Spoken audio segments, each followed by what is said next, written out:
জাহেলিয়াত। আল্লাহ বলছে ওয়াকারনা ফি বুয়ুতিকুন্না ওয়ালা তাবাররুজনা তাবাররুজাল জাহেলিয়াতিল উলা। হে মুসলিম মহিলা, তোমরা বাড়িতে থাকো।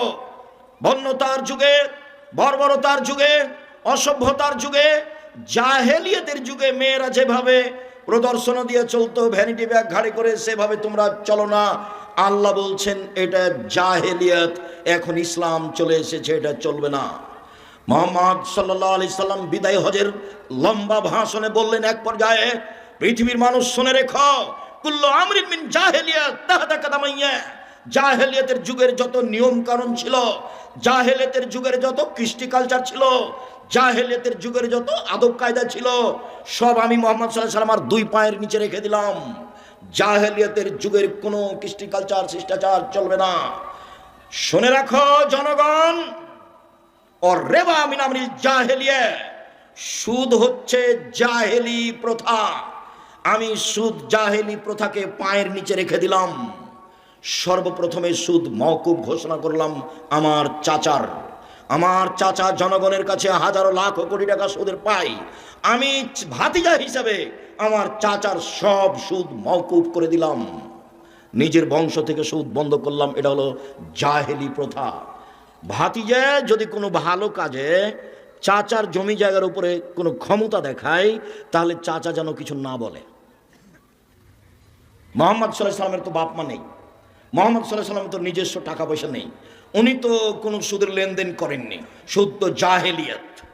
আপনাকে আমি বলতে চাচ্ছি যে ইসলাম এসেছে, জাহেলিয়াত চলে গেছে, আবার ইসলাম পিছে হটতে থাকবে, আর জাহেলিয়াত আসতে থাকবে।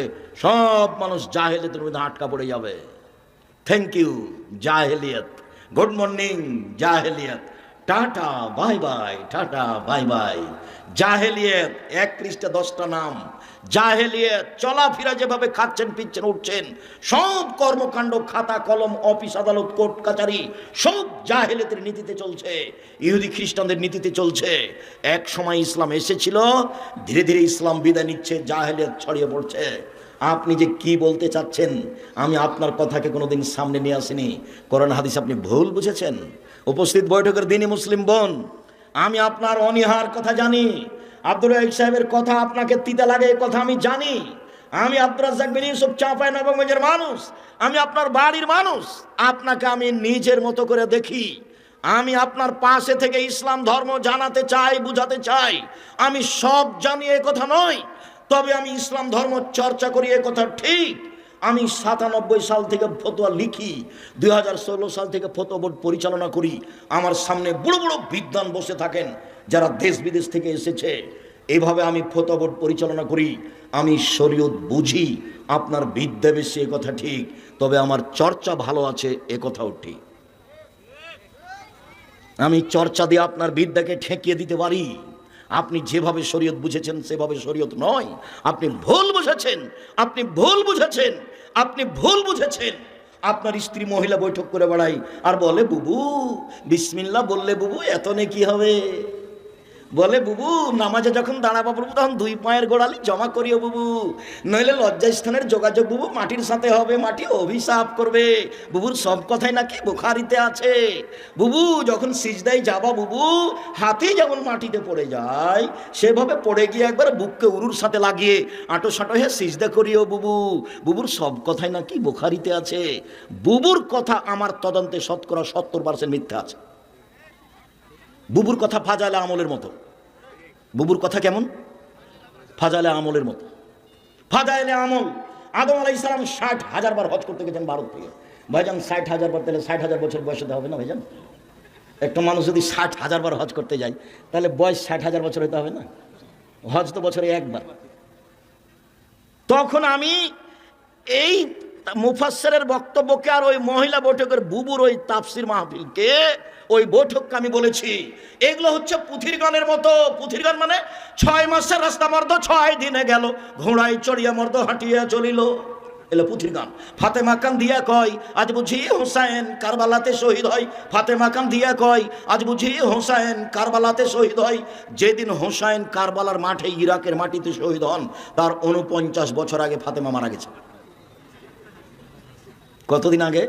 49 বছর আগে। কিভাবে ফাতেমা কেঁদে বলতে পারেন? আমার চাচাতো চাচা আমাদের গলিতে এই পুঁথির বই পড়তো। কি কথা আছে যে গনিয়া দেখে 40 মানুষ মরে কাতারে কাতার, লাখো লাখ কাতারে কাতার, গনিয়া দেখে 40,000, মানে মরলো লাখ লাখ, কাতারে কাতার গনিয়া দেখছে 40,000, মানে সবই মিথ্যা কথা।